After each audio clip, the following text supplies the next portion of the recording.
Forever young, I wanna be forever young. Fucking Napoleon Dynamite ruined that. Ruined it. That's okay. How's it sound? Bad? Yeah, it sounds pretty bad. Does it really? Do you think if I used the headset thing, like the wired one, maybe that's better? You can give it a go. I don't know if it'll sound any different, honestly. All right, hold on. I have a computer, but not a cable to charge it. I don't. Why are you repeating that? I think it's a weird thing. I'm repeating it so people listening know what the hell's going on. Oh. But it's a weird thing. I have a dead computer. That's all. Here's your computer. Yeah. All right, how's that sound? That sounds better. Does it? Yeah, it actually sounds a little bit better than the other one. All right, cool. I'll keep my hair off the mic. Yeah, I think you have to be careful about moving around too much. Yeah. It goes like... But you can probably just leave it there. You don't have to hold it up. Okay. Yeah, this sounds okay? Yeah. Is it better if it's here? It is, but you don't want to sit there holding it like that for the whole... I don't mind. For the whole ep. For the entire rep? I don't mind. Forever young. I wanna be. I don't like I was singing this before you came in when I was recording. And oh, yeah? I said, fuck Napoleon Dynamite. Ruined that song. Oh, I don't even think about it from Napoleon Dynamite. I think about it from Parks and Rec. Oh, my God. When Aziz Ansari is on hold and he's singing it. Forever young. Oh, my God. Now, young. I prefer Napoleon Dynamite now. Bringing that song back to prominence. The reason it bothered me is because I knew it. I liked it. And yeah, then that movie came out and everyone had to have it on their CD burned playlist. I put it on there. They did? Were you friends with a bunch of people that were like Napoleon Dynamite heads? I just feel like that movie was everywhere. I don't think that they were Napoleon Dynamite heads. But when that came out, MTV was having their heyday of original movies. I don't know if Election came out around that same time. But I don't think so. Election was before Napoleon Dynamite. Well, the point is MTV had a decent run of movies that did some stuff. They didn't do much, but I mean, you would think, oh, MTV, what is this guy? And then it was surprising. It's like, oh, that was pretty good. In Napoleon Dynamite, I feel like people were quoting it nonstop and speaking in that stupid voice. And some Vote for Pedro shirts. Yeah, see? It was everywhere. Yeah. And gosh, or whatever. I don't even know if that's the right quote. Yeah, but Aziz, the guy who's not funny at all, who thinks he is. My God. I saw some of his stand-up and I thought it was kind of funny. He talked about how ghosts are always Victorian era children or something instead of being modern ghosts. And then there's some ghost haunting you in your bedroom and he says what's your Wi-Fi password? Yeah, I can't get past the fact that he's full of himself. Yeah, I think he doesn't seem like a cool dude. He's friends with chefs, New York chefs. And is he a foodie? I feel like that's a weird, yeah, he is. And I think that's a weird sort of crowd to be associated with unless you're on the more subversive side, like Anthony Bourdain and that friend of his that's really sad he died. Yeah, I guess I don't know what his motivation there is. Maybe he just into the food when he wants to be close to the chefs to try to get the free food so he can impress people. And I got inside access to this restaurant, as if that means something. Well, because chefs are their own world of celebrity. Yeah, which is a shame. They shouldn't be. I'm not saying it's not a talent or a skill, or there shouldn't be notoriety, or you shouldn't get, praise from people that you work with. But the fact celebrity comes along with it. No, not everything needs to be celebrity. People, because then what you have is you have people who become chefs because they want to be celebrities, not because they want to be chefs.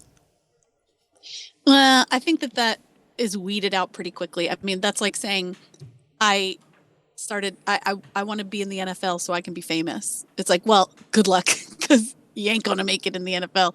And if you do, you have to be more interested in doing well than being famous. It's and I a feel little- like chefs are the same way. It's a little different because You can't do that lifestyle. there if are you're not- limited- if there it's are- not like a calling. now there are a limited number of spots in the NFL, so that in itself weeds a lot of people out, even a lot of really good people.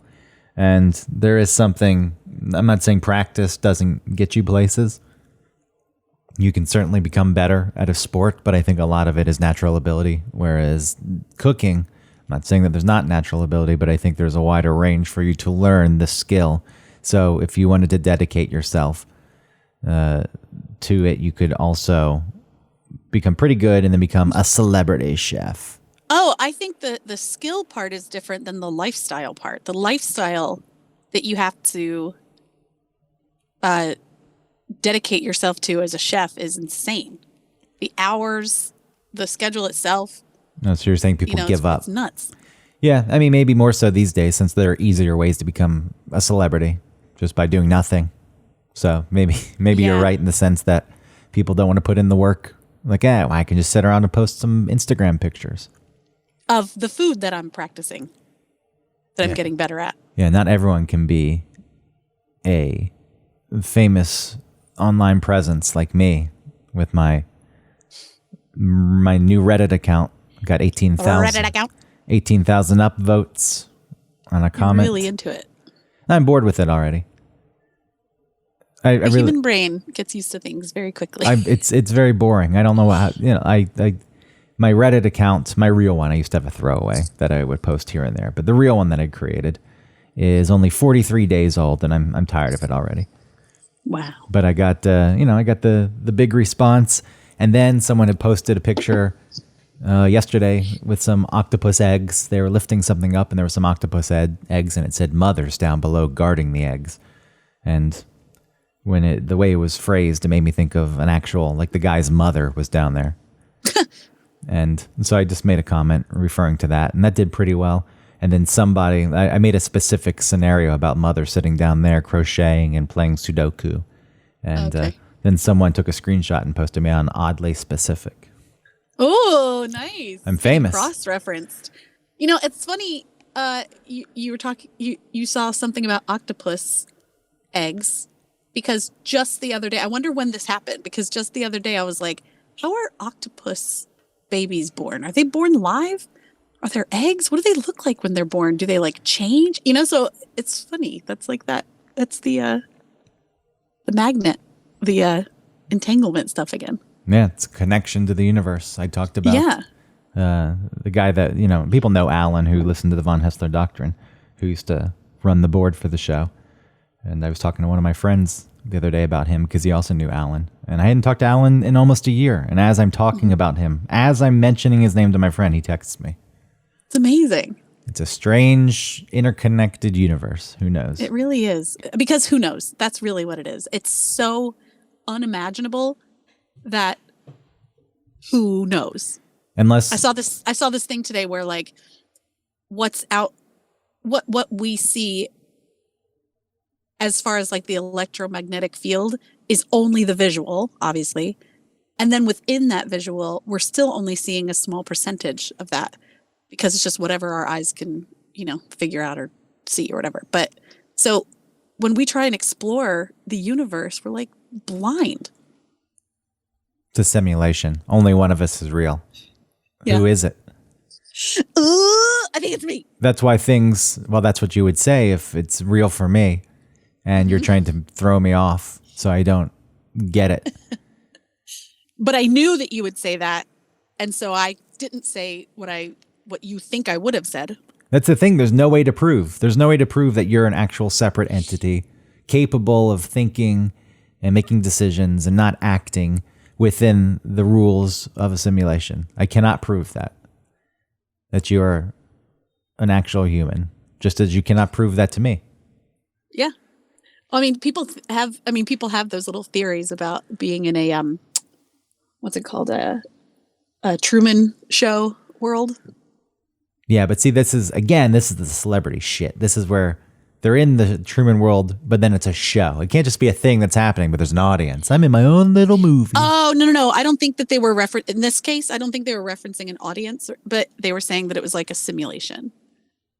It could be. I do think that it could possibly be a simulation. And then the things that connect that seemingly are crazy. Oh, he's talking about Alan. Alan, send him a text. And Do it's it. because he loves this romantic idea of the world. So send him this so that it'll be confirmed. But I feel like there's something. I don't know what it is, but so let's say we are our own. It's not a simulation, or it is simulation, but you can exist. There's multiple, conscious beings in the simulation. Something, somewhere connected the two of us in that moment so that he sent me a text. Yes, I know. Like I said, everything is so huge, and we are not only do we barely understand it, but we probably couldn't understand it if we tried. Like that thing about like a dog trying to explain the internet.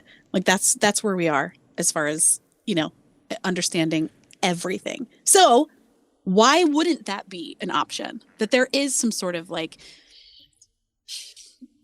connectedness or entanglement, or dimensional something. Who knows? I don't know. You can't say like, no, it's not that. Come on. Well, I think some of this, we might.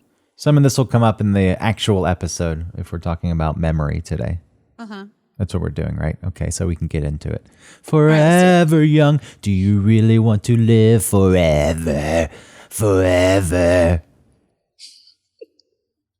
If it's a simulation, you could possibly live forever until the battery on the computer that runs the simulation dies because there's no cord.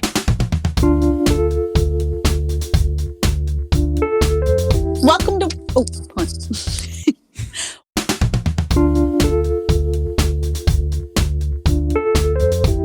Welcome to One Topic, where we stick to one topic. My name is Autumn Fisher. My name is Greg Russ. Autumn is on a head. What is this? This is the old school wired Apple earbuds. Earbuds. Not AirPods. No, don't you dare call the earbuds AirPods, because AirPods are a luxury item, and people who have AirPods don't want to be lumped in with people who have earbuds. You're still using a wired connection to your phone. What a loser. I, for the longest time, refused to take the jump and get the AirPods or any kind of wireless Bluetooth ear listening device until a friend of mine gave me a pair for my birthday. Now I do use them. Yeah, they're the greatest. They're nice. And I'm not going to deny that I don't enjoy them. I'm not going to deny that I do enjoy them. But I think I still have the wired if they weren't given to me as a gift. Yeah. Because you mean you would still use that? You wouldn't switch over? No, I wouldn't switch over. I just let that wire dangle. If I was on the train, I just let it hang. Yeah.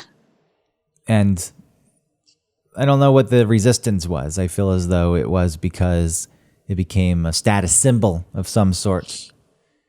I think it was at first, and then everyone started using them, so it became less of a status symbol. I guess now if you have the little ones, like the Pros, then maybe that's more of a status symbol.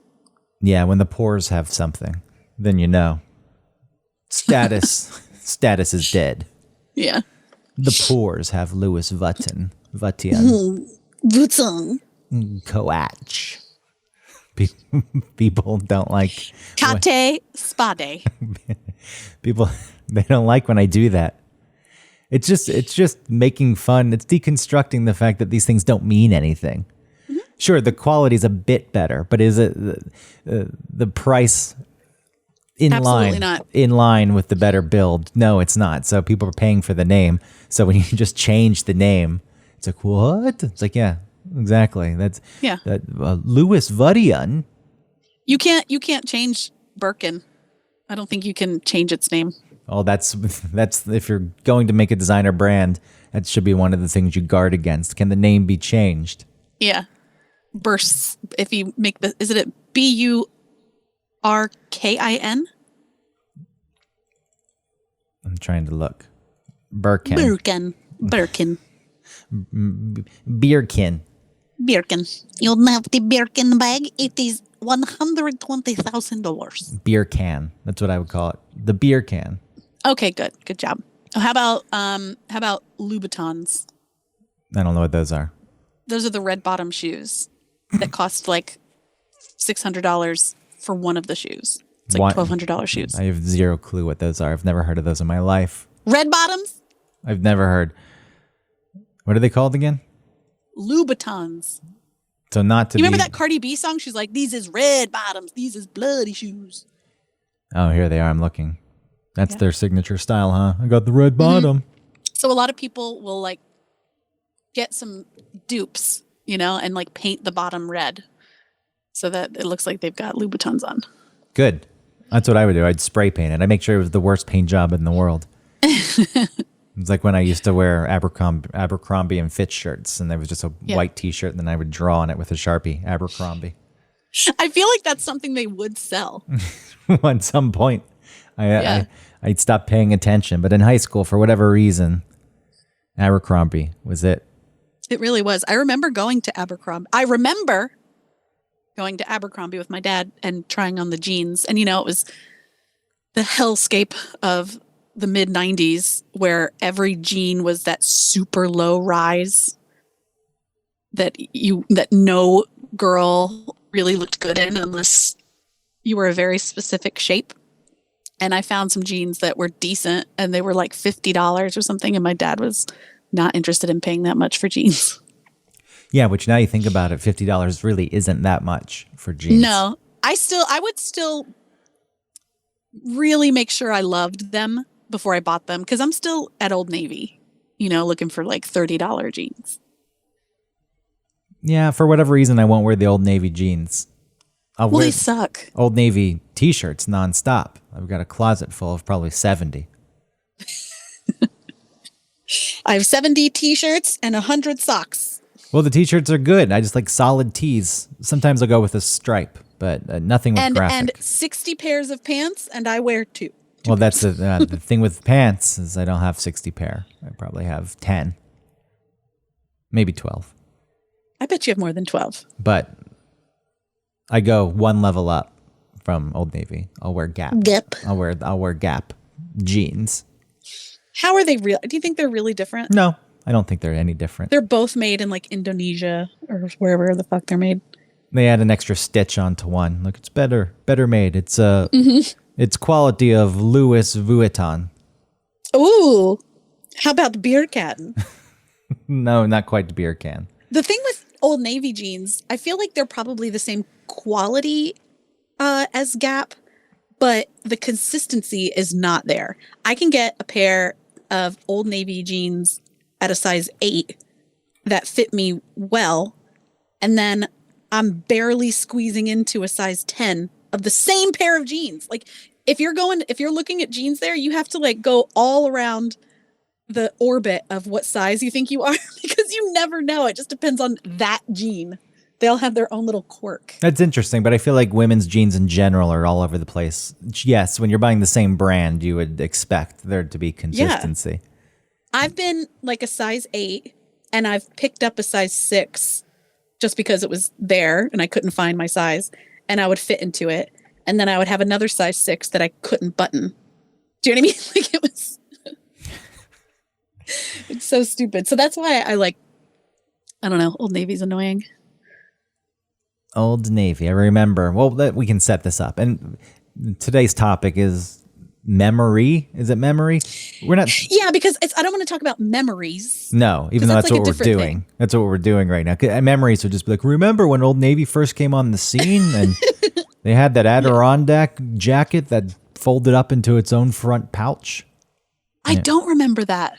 Man, that thing was all over. That was top notch. It was really crappy. That was very thin. It didn't protect you. It didn't protect. If it can fit in its own, it's like those little, like those reusable bags that people have that turn into a strawberry. Yeah. It's probably that thin, right? It's very similar to that. And then the carpenter jeans. Got to get myself some carps. Oh man, everybody, not just jeans, but like the carpenter pants with that like belt that little loop that was for like a hammer.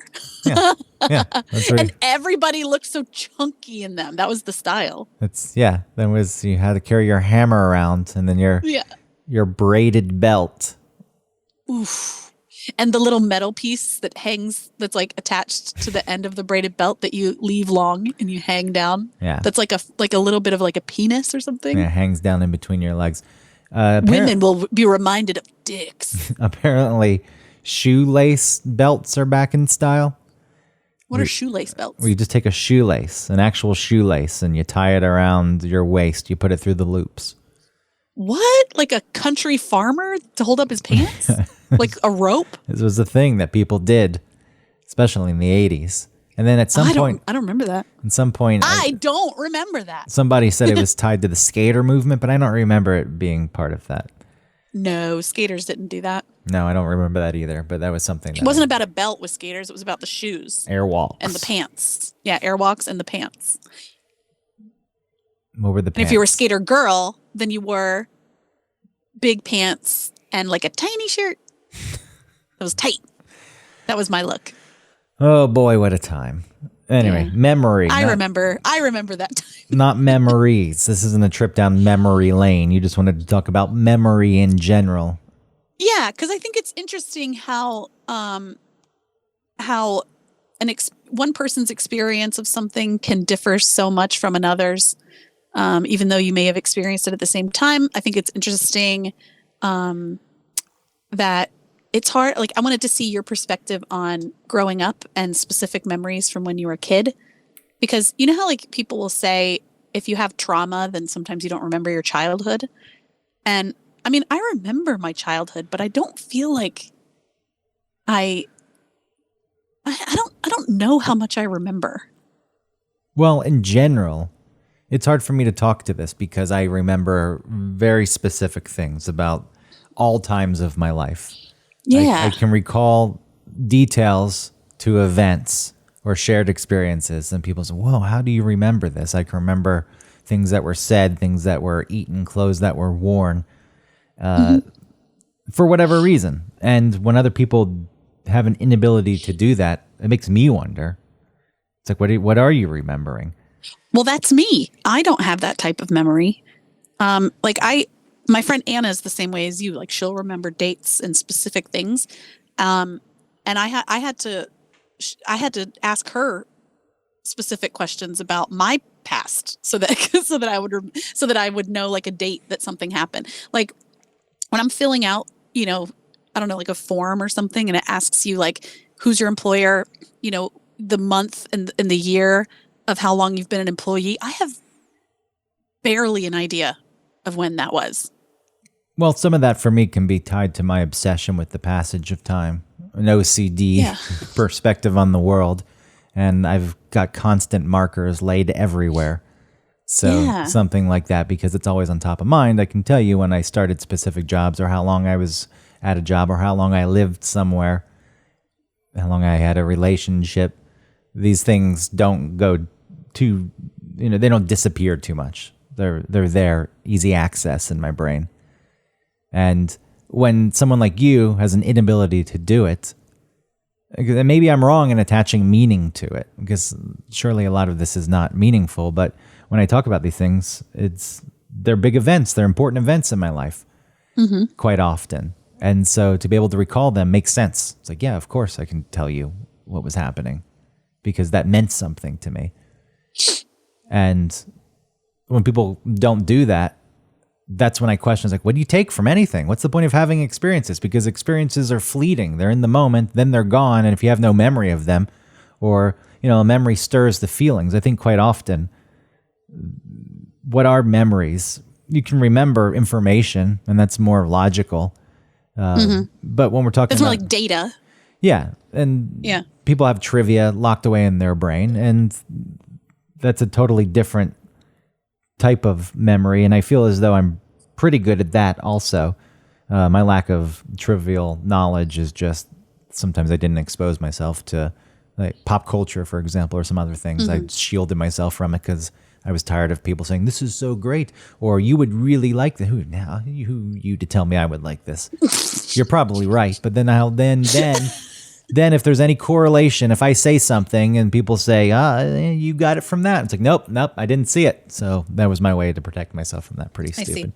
But, a lot of times what are memories? They're feelings. They take you back to this moment in time. And what do you remember? The way you felt or what it meant to you in that moment. So when people look, I don't know. It's like, why are you doing anything then?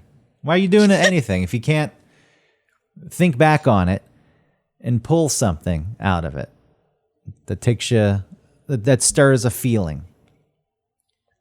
I mean, when I think back to me being a kid, I feel like a lot of what I think about are videos of me as a kid, as opposed to real memories.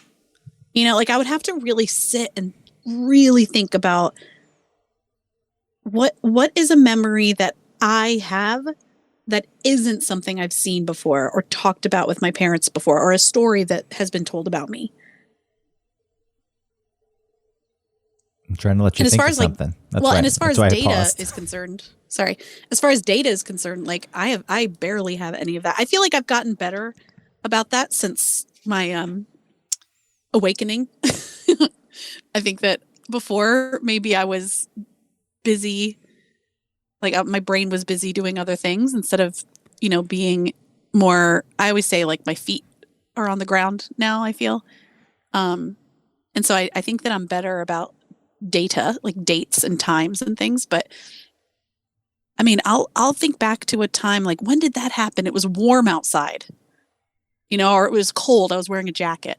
And so it must have been like in the fall, like I don't have, but what year was it? Oh, I don't know. Yeah. So what are your memories? I know you say that you can't really recall things that haven't been told to you or you haven't been able to see yourself. At its most basic, memories are, an organization and storage of data, all types of data. But you're getting information's coming in, and you're just storing it. It's like, okay, I'll take this and I'll file this here and I'll file that there, and this is going to get filed here. So I understand that is an ability that we have no control over, and so there's probably quite the range of it. I guess there are exercises you can do to improve your memory, but that's mostly just like pay a little more attention and repeat something. Well, and I don't have a bad memory, like short-term memory. I was a waitress and could get people's orders right, without writing all of it down. Oh boy. Oh my. I mean, if you could get it right, good for you. No, I could. I didn't. I mean, as a cocktail waitress, that was no problem. It was just a practice, that it took. And people typically order similar things, so that wasn't as hard. But as a waitress, like for food, there were things that you had to write down. But if it was like a table of two, that was no problem. You didn't have to write that shit down. You would have stirred stress. Again, something's going to come back wrong. Still going to the bodega and getting a sandwich, and the guy, especially the new one, Oof, yeah. I'm not. It's like, you don't even know me yet. You don't even know what I get, but he's gotten it right so far. So some people are good at that, and I am bad at it. Like short-term memory, I'm not. I can look at something like let's say I have a tab open on the internet and there's some information I need to remember to go to another tab or notes and write down. I will forget it immediately. Names, awful with. I have zero ability. Me too. I've gotten better about that though.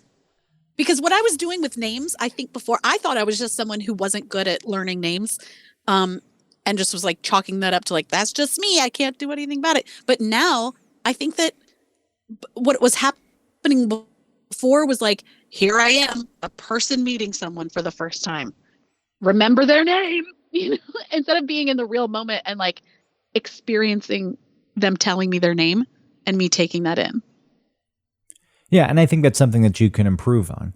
With short-term memory, there are little tricks, and you can practice. And if you make the effort, like quite often, I think names don't stick with me because someone tells you the name, and I'm not really listening. I'm just thinking, okay, here's someone new, and now I have to say something. See, that's what I'm saying. Yeah. So I think if you take the moment and actually listen to the person's name, and then they always say, if you say it back, nice to meet you, Jake, and then it'll stick. I would try that. And does it work for you? I don't know. I've never tried it.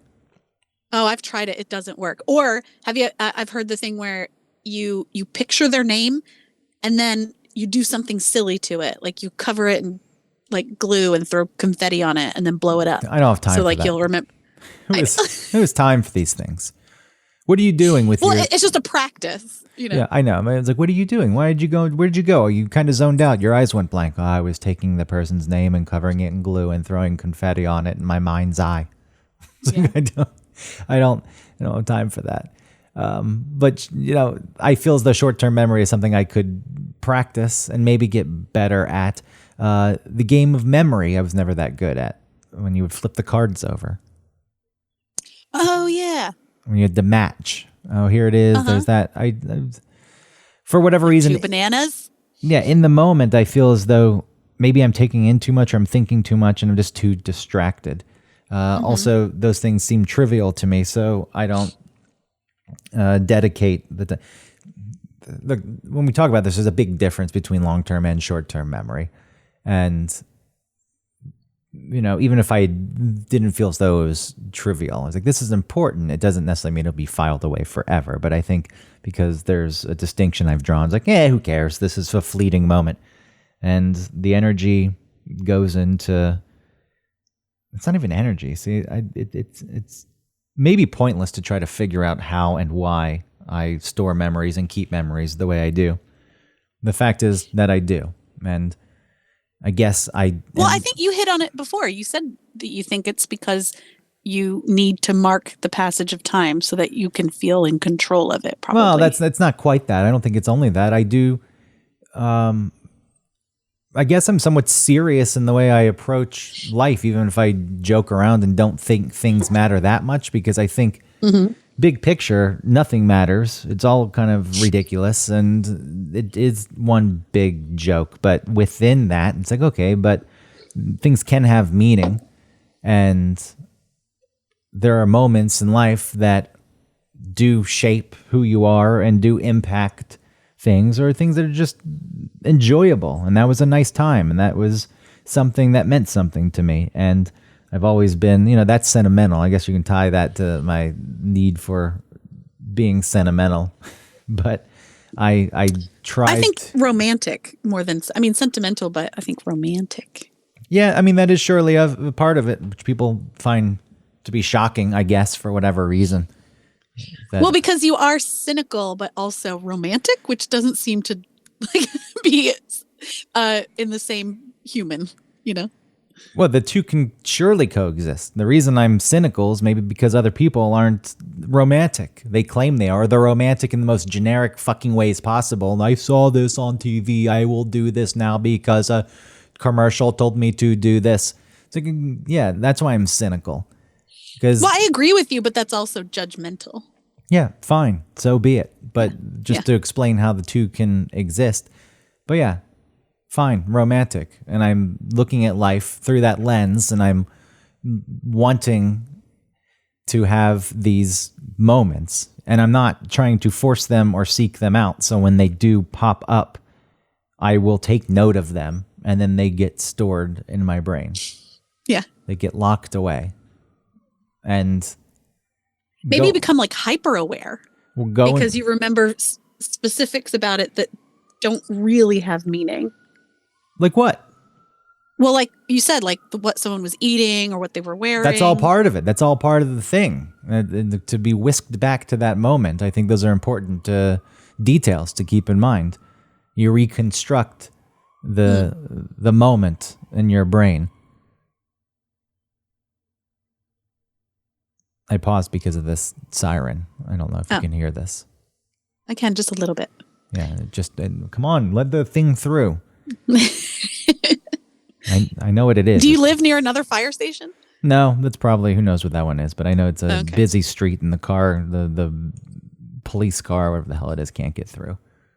And so it's just doing its siren and throwing me off in what I was trying to say. But, I'm curious and interested.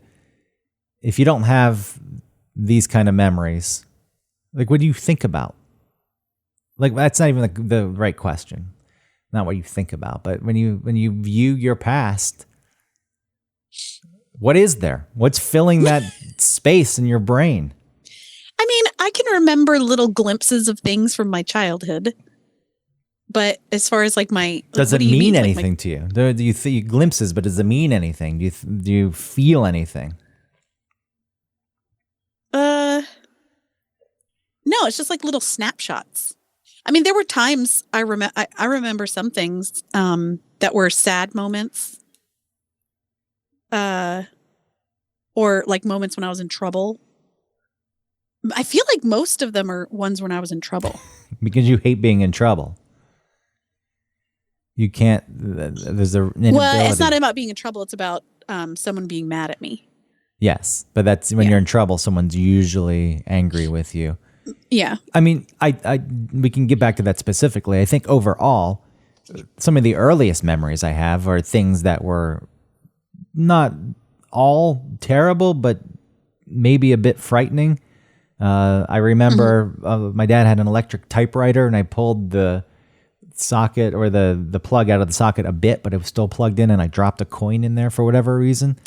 And it blew the fuse, but the coin went flying out and some sparks flew because the coin was in there between the two prongs and created a different path for the electricity to travel. And that sticks out in my mind. I'm like, what just happened? I had zero clue. And it was kind of scary.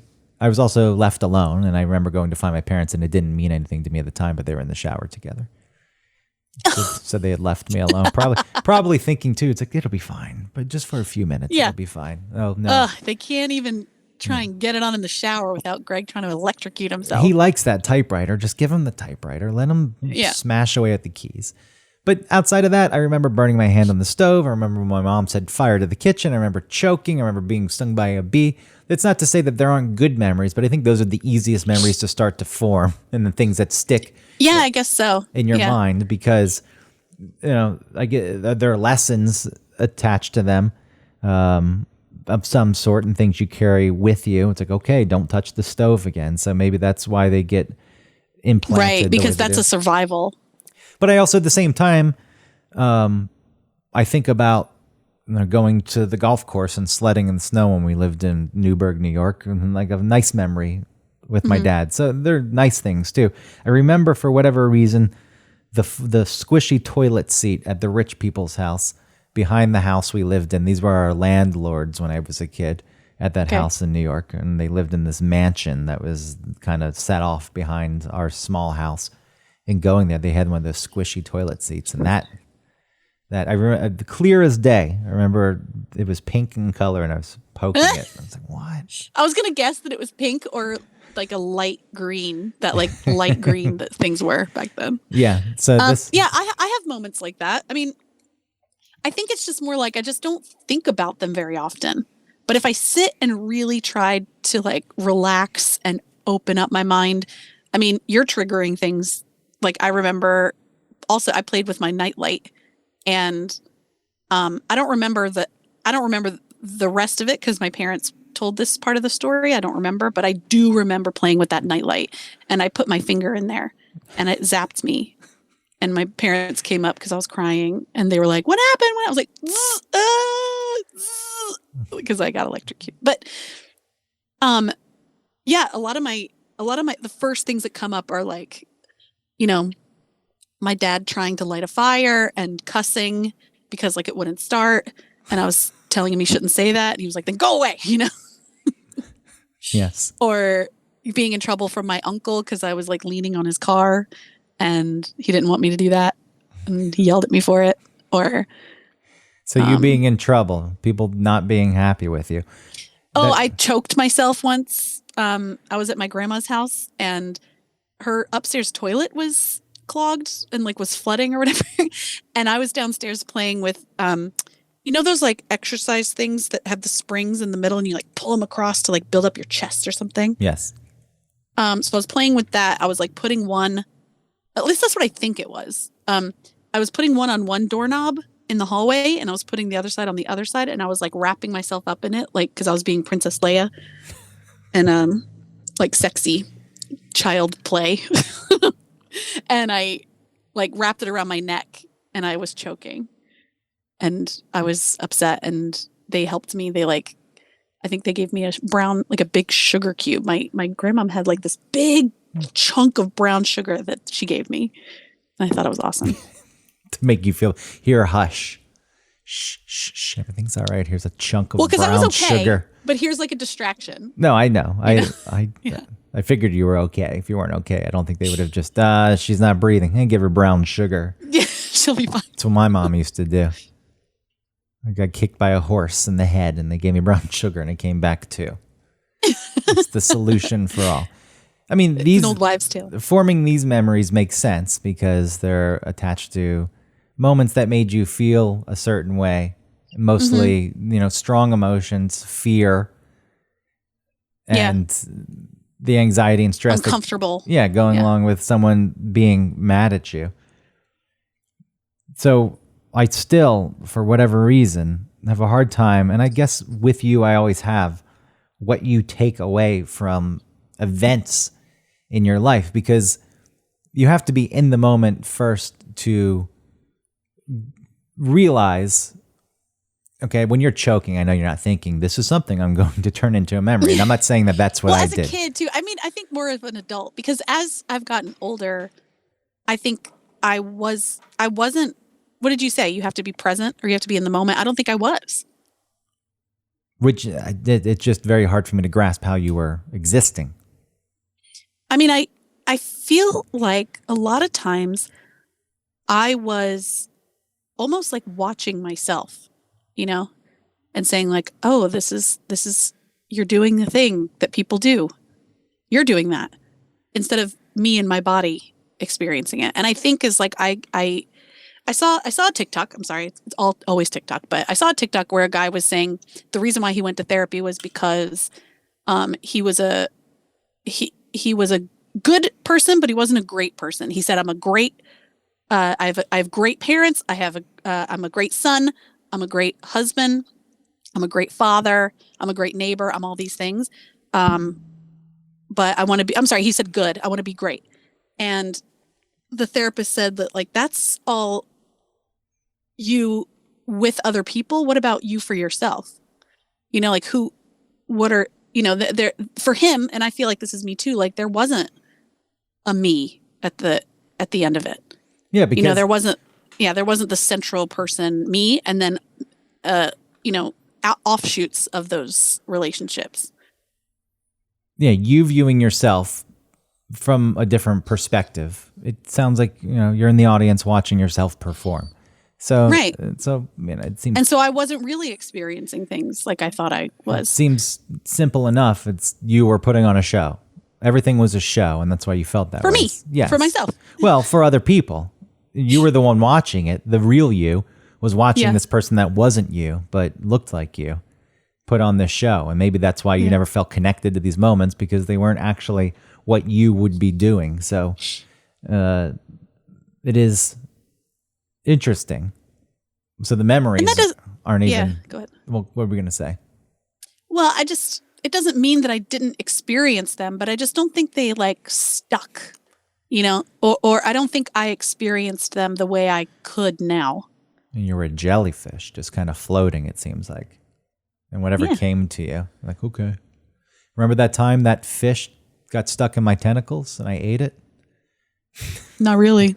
Well, yeah. I mean, I guess I didn't actively pursue that fish, but it just came to my tentacles and I ate it. Yeah. Yeah. It's not that exciting when the fish comes to you, and just by you existing. Well, I mean, I pursued things. I did things. I know. I mean, I didn't just like wait for things to happen to me. I mean, I did do things, and you can't exist the way I'm talking like 24/7. But I do think that when maybe something would happen that you would really take note of, if I were in that situation, I would experience it in the moment, but it wouldn't make as much of an impact on me, or I wouldn't really be able to take it in and have it live in my brain the same that I would now, or the same that you would have in that same moment. Yeah, and maybe I'm a memory hoarder also. Same way I could possibly be a physical hoarder. Yeah, hoards objects.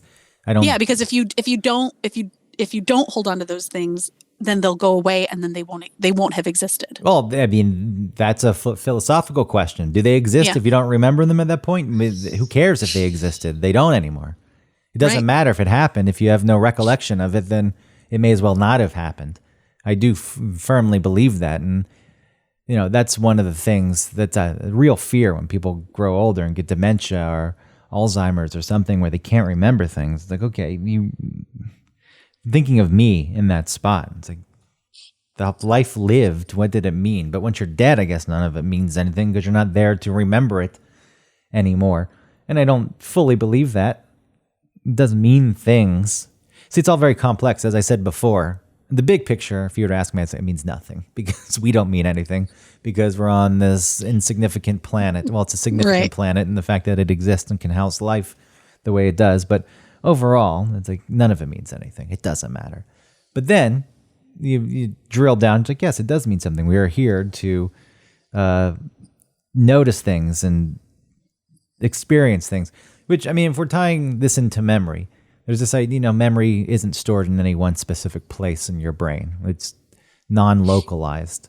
It exists everywhere. And that's why you can remove pieces of people's brains and they can still have their memories. I'm not saying that it doesn't have an effect. If you don't have full brain function, then it can surely affect that. But there's not just one spot. It's like memories are stored there.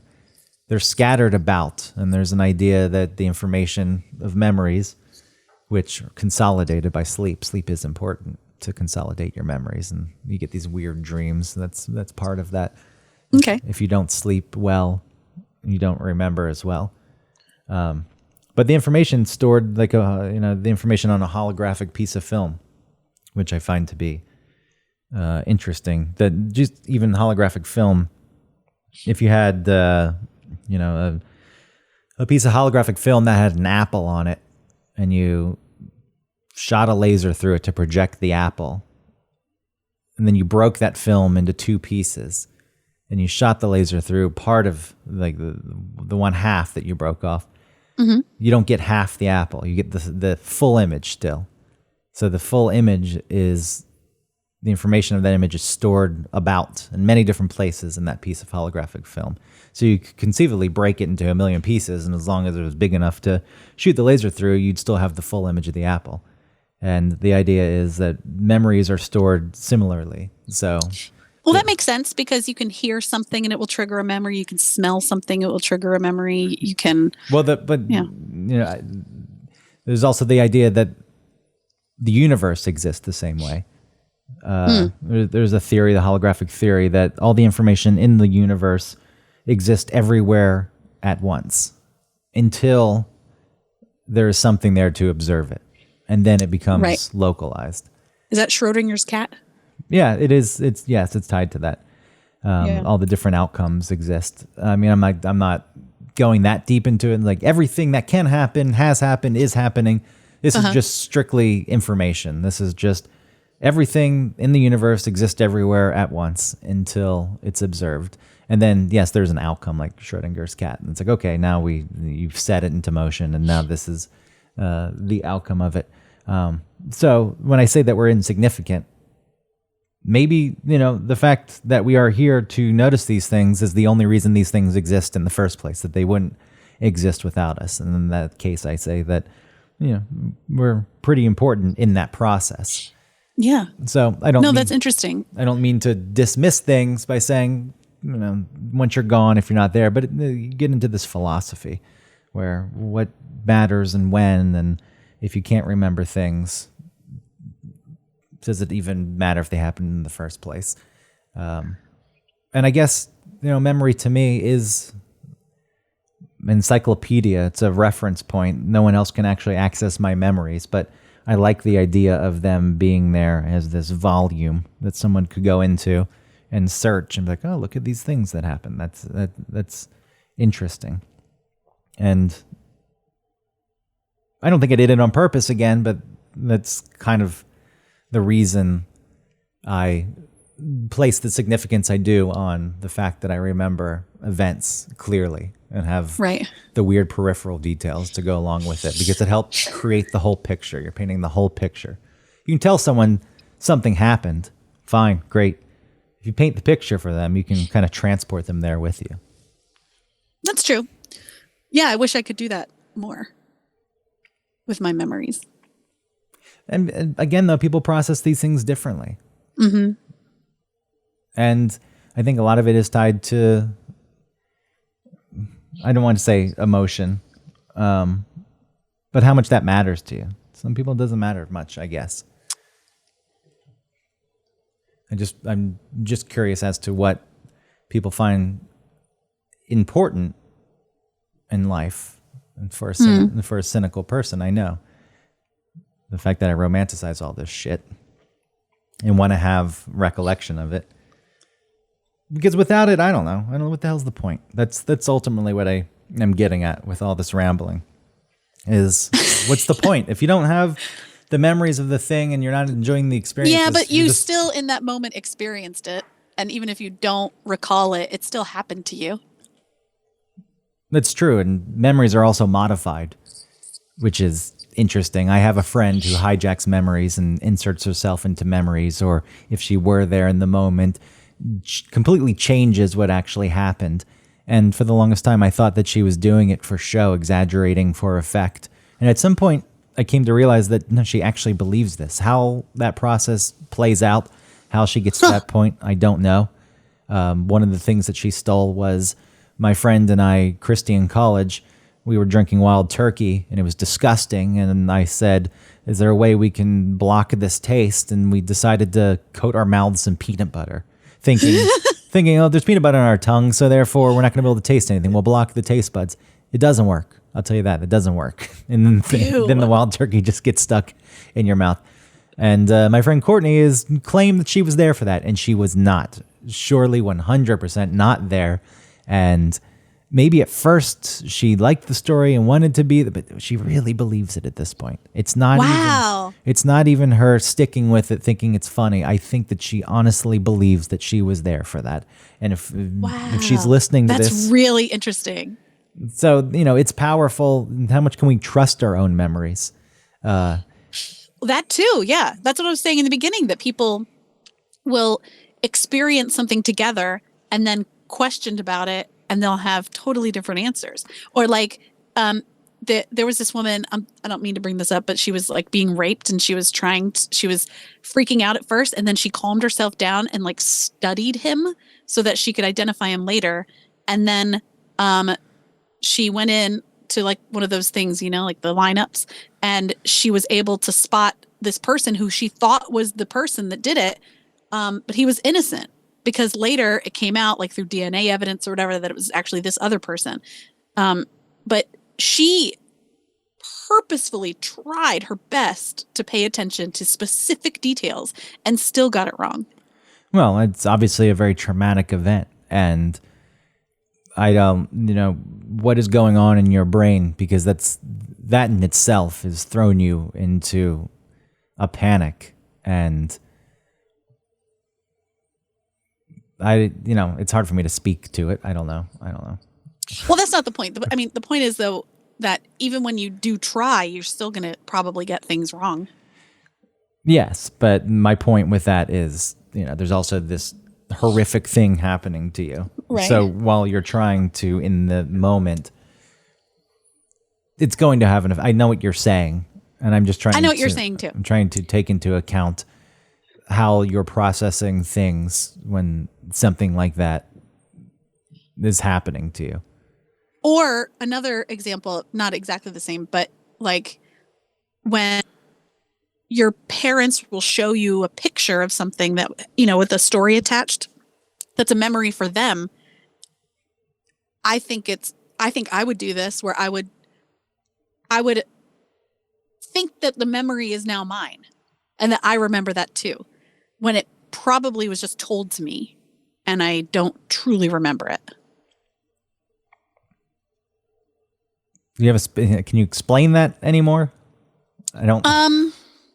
Like if my parents told me a story about something that I did in the past, like some little memory for them, I don't explicitly remember it, but them telling me about it creates like a false memory for me. And I'll I'll feel like that's now a memory when it really isn't. I don't remember it. So you just adopt it. I mean, that is a thing. Yeah, like you're saying, like your friend kind of. People can lie to themselves to the point where they believe things. Mm-hmm. You know, you tell yourself something happened over and over and over, and yeah, then you buy into it. And that does tie into what I was saying about Courtney, but it's prone to manipulation for sure. And people will spin things and romanticize things a bit more than maybe the way they actually played out. And you're talking about people having different memories of the same event. That's because, people do perceive things differently also.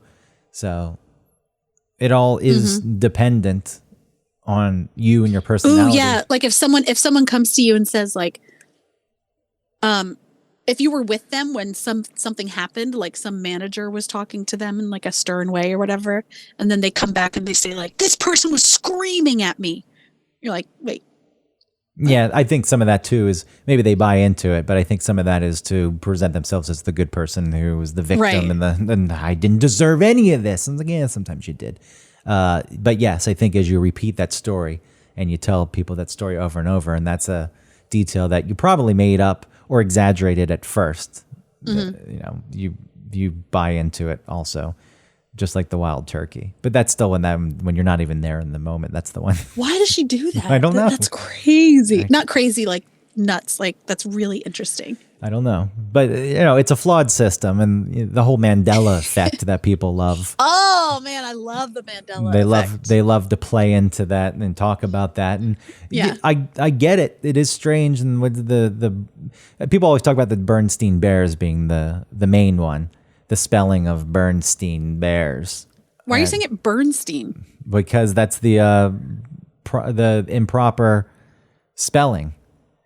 Because I feel like it was always said Berenstein Bears. okay, maybe there's an extra syllable, but people think it's spelled with an Stein, and it was spelled Stain. Berenstain Bears. Yeah, the Baron. So I was just saying burn. I was dropping an E, but my point remains. The one that really gets me is the fucking Fruit of the Loom. I swear to God that there was a cornucopia attached to the logo for the Loom. And apparently it was never there. Oh, there's not. No, it was never there. The fruit was never spilling out of the cornucopia. It's not? No, Oh, wow. that's the one that definitely. I love that one. Definitely got me. I'm like, what the fuck? Where did that come from? Or, people talk about the Monopoly guy and the monocle. He doesn't have a monocle. People think he does. But that one's not as weird to me. You don't really pay attention. And a guy who looks like that with a fucking top hat and tuxedo usually does, with the white mustache, probably usually does have a monocle. And I feel like that and like the peanut guy, he yeah. wears a monocle. Yeah. I mean, there are things in life. And a cornucopia for Fruit of the Loom, I guess you've just seen food spilling out of it. So you see the fruit and it makes sense that you would make that connection. No, I feel like I can see it. But it's not real. It's not real. No. Your brain really does fill in a lot of blanks as far as memories are concerned, too. It does. I mean, it the same way information digitally is stored when you have, a WAV file or an MP3. There's more actual information in the WAV file. The MP3, you drop some of the information and the gaps are filled in. And it's a way to save space, even though apparently your brain has a shitload of space. You could hold something, what was it? Something petabyte. I don't even know what petabytes are. Is that like 1,000 the equivalent? million? You could store the equivalent of 3 million hours of TV shows, or 4,256 gigabyte iPhones, which is the largest iPhone. So the capacity is there, but there is so much stuff you can't keep all the details. And even as a kid, it's weird that you forget childhood memories, especially really young. I've always attributed that to language and also just understanding your feelings. When you're just kind of existing, when I think of you thinking or having feelings, memories of the past, you're like a baby. It's like if you can't identify things, like wasn't recognizing I was feeling something in the moment as a kid and I had no language to tie anything to. So therefore not having memories makes sense to me. I mean, I remember playing with my friends. I remember, my friend Anna's horses. She had like these little horse figurines that I loved to play with. I remember some It things. sounds like a nice moment. You playing with your friend and playing with the horses.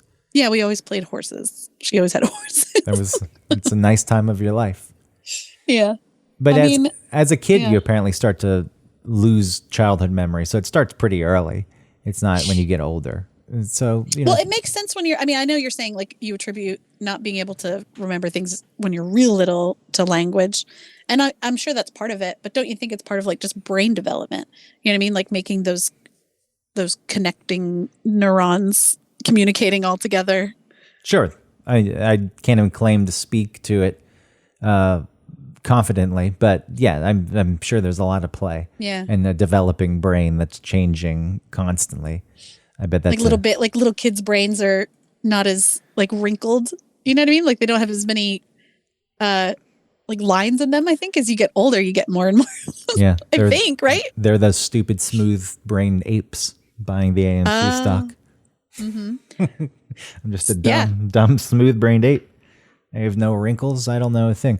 I mean, we can wrap it up. I was looking at more of these Mandela effect things. Some of these are dumb. Ooh, yeah. What you got? Some of these are Skechers. How do you spell sketch? No one's ever looked at how they spelled Skechers, and you would think of how you would spell Skechers, like the sketch. And this one's like, oh, doesn't it blow your mind that it's not Sketchers? It's Skech. No, it doesn't blow my mind. Something I never paid attention to. Okay, but maybe some people did, and so it freaks them out. Yeah, but that one, there's the word sketch, and you think about how you spell it, and you're not paying that much attention. Okay. Pikachu's tail, what does it look like? It's yellow and squiggly, like a lightning bolt, and it has a brown spot at the end. Nope, there's no spot at the end. Yes, there is. Well, near the connection, near the butt, but not at the end. I thought it was at the end. Is that what people think? Yeah, but see, some of these, I guess that's like the Fruit of the Loom thing. You see Pikachu if you're into Pokemon quite a bit. I guess it's because Pikachu has black spots at the top of her. What is Pikachu? I'm not sure. I think it's voiced by a woman. On top of its ears. And it doesn't have the black spot at the end of its tail. People thought it did. Okay. Oscar spellings to me are weird ones because Oscar Mayer, for example, I never really paid attention to Oscar Mayer and the way it's spelled. Oh, why not? Because there's that whole song. Okay, but how would you spell Mayer? My baloney has a first name, it's Oscar. My baloney has a second name, it's Mayer. It's Meyer. Meyer. So people have been singing the song incorrectly, I guess, for a very long time. Wait, no. I love to eat it every day. Sorry. You're right. It's Mayer, but people think it's Meyer. I was backwards on that one. Oh.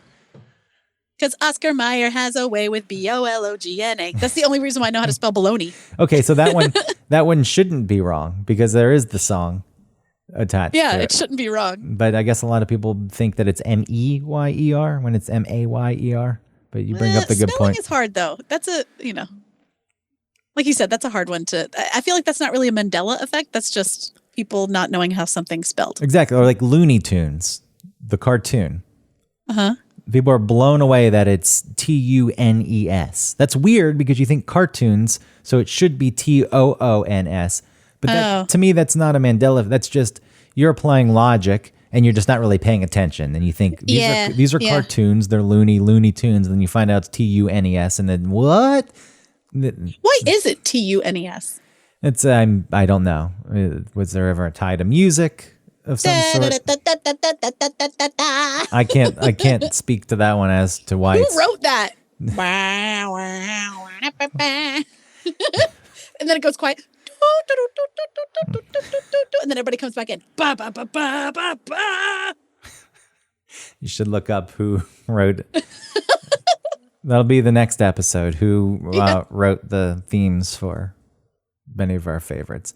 But anyway, I don't know. They're tiny. They're toony. That's what I have. All a little loony. That's what I have. Okay. Now you're just getting into memories. Your favorite. They're tiny toon adventures. Come enjoy the fun. Do. And now the song is done.